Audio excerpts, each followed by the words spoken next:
Dictation will start abruptly after 5 seconds.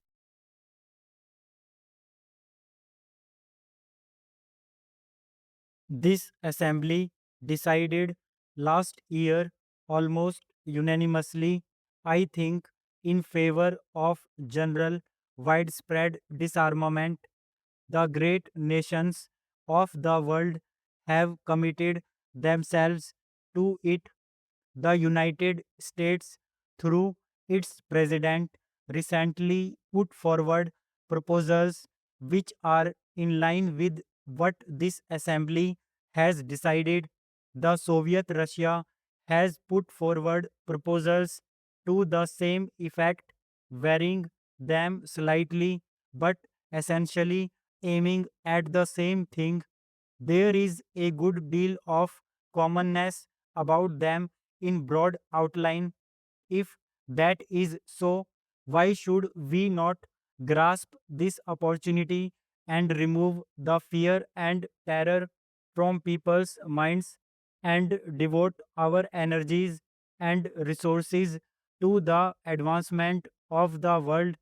This major and outstanding question must be dealt with speedily, and the great countries, especially those which have the greatest responsibility, should address themselves again and again to the consideration of this problem together through negotiations to reach agreements. Such agreements cannot be merely agreements between some countries, however great. These must represent all the members of the United Nations. But I do not think that it is better for a few countries to deal with this problem to begin with. I feel rather strongly on this question, although we in India are probably not situated in the major theaters of a possible war. Everything that man has striven for in the past thousands of years is at stake today.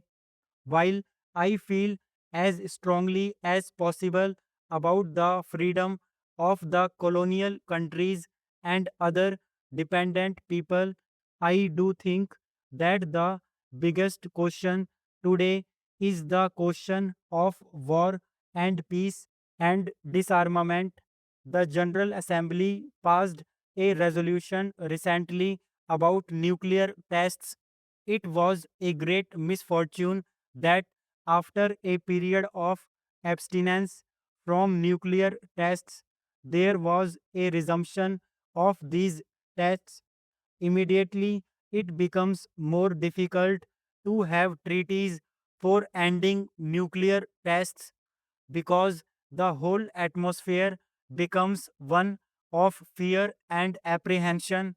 I do think, and I would beg the countries concerned to realize that they are doing a grave disservice to the world, to their own countries, by not putting an end to nuclear tests by treaty as quickly as possible. The Assembly passed a resolution in favor of some kind of a moratorium. No one imagines that a voluntary moratorium is going to solve this question. There must be stricter controls by treaty and otherwise. Nuclear tests are basically evil forever. We live in a world of conflicts, and yet the world goes on undoubtedly because of the cooperation of nations and operation. And there is today a vast amount of cooperation even between countries which are opposed to each other in the political or other fields. Little is known or said about this cooperation that is going on, but a great deal is said about every point of conflict, and therefore the world is full of the idea that we live on the verge of disaster. It would perhaps be a truer picture if the cooperating elements in the world were put forward and we were made to think that the world depended on cooperation and not on conflict. A proposal has been made by many persons to the effect that more attention should be directed to the cooperative ventures, especially for peace and in the interest of peace, so that more positive thinking may take place on this subject and people may realize that this cooperation is already taking place and can be extended. Some years ago, it was resolved to have an international geophysical year that was a specific subject.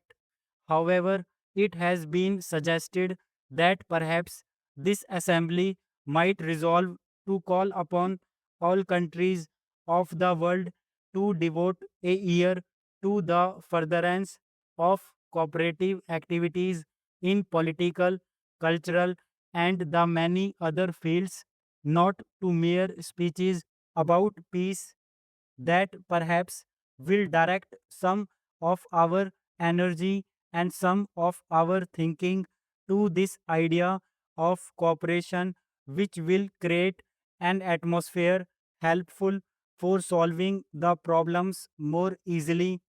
That by itself will not solve any problem, but it will lessen this distrust and conflict which affect the world.